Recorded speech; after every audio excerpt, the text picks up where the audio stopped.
not what the truth is, not what the truth, where the sources of the truth might be, but the word of the government. So my book, as I mentioned, is something I hope of an antidote to that. It discusses Iraq, it discusses Palestine, it discusses South Africa and what happened after Nelson Mandela was released and democracy came to that country, and it establishes another, quote, good, unquote, war, Afghanistan.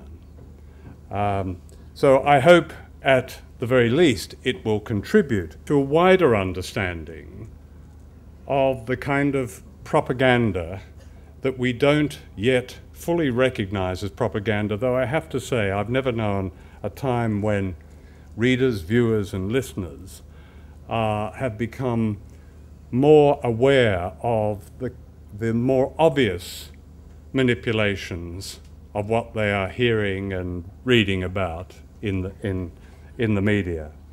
All this has a certain urgency, because the one chapter that isn't in my book is Iran.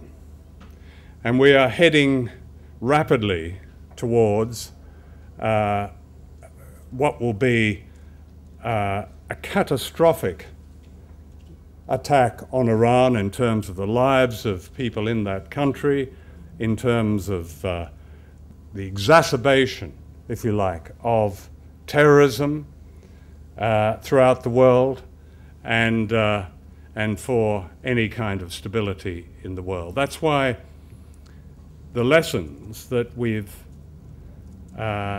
should be reading about Iraq, about Palestine, about Afghanistan, should be telling us that we need to be doing something about the prospect of the next willful act of criminal mayhem. I'll stop there because I would like to hear your questions and we can discuss those topics further. Thank you.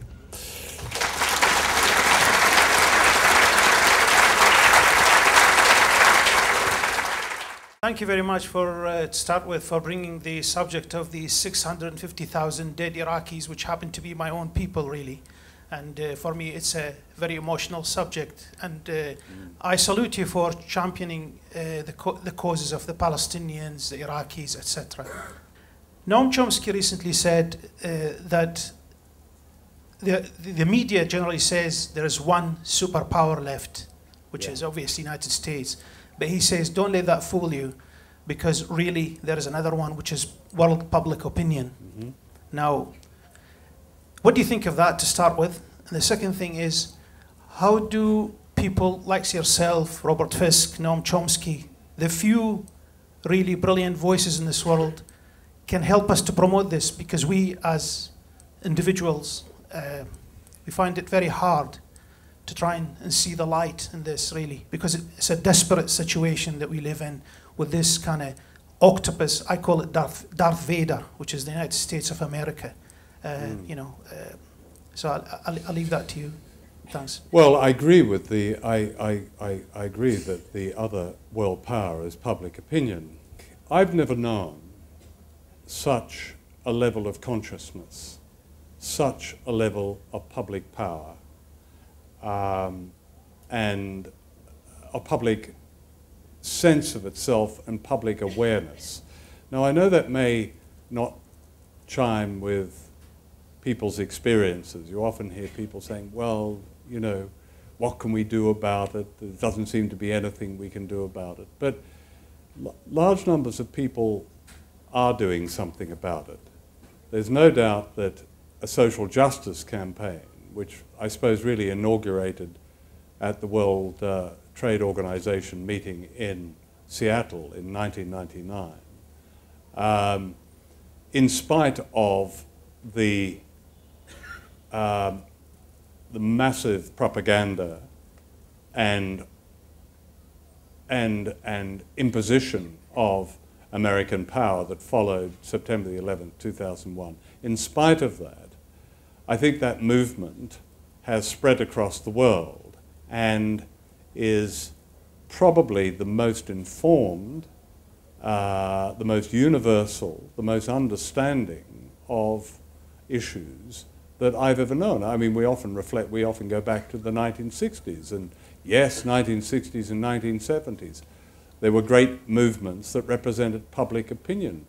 But I think the movement today is much better informed and has greater potential.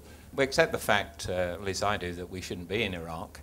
But the question is, how do we extricate ourselves from Iraq? How do we get out without leaving a terrible sort of civil war or whatever it is behind us, and over what sort of period? And maybe we shouldn't go down the downward path in terms of Iran as well. But again, what should our policies be to Iran? How do we actually do something positively? What next steps should we really take? Thank you. Get out, troops out tomorrow. Out. I mean, this is a terribly important. When you said should we do, what right do we have to be there? Forgive me, you know, my tone is not directed at you, but when I say, who the hell are we? What right? When you say a civil war, it has produced a civil war. This is one of those famous cradles of civilization, Iraq, Mesopotamia.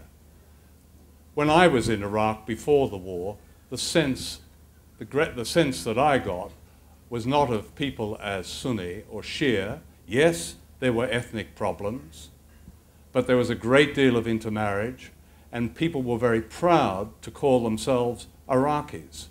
And what we have done in that country is, in the classic colonial manner, splinter them. And it's been the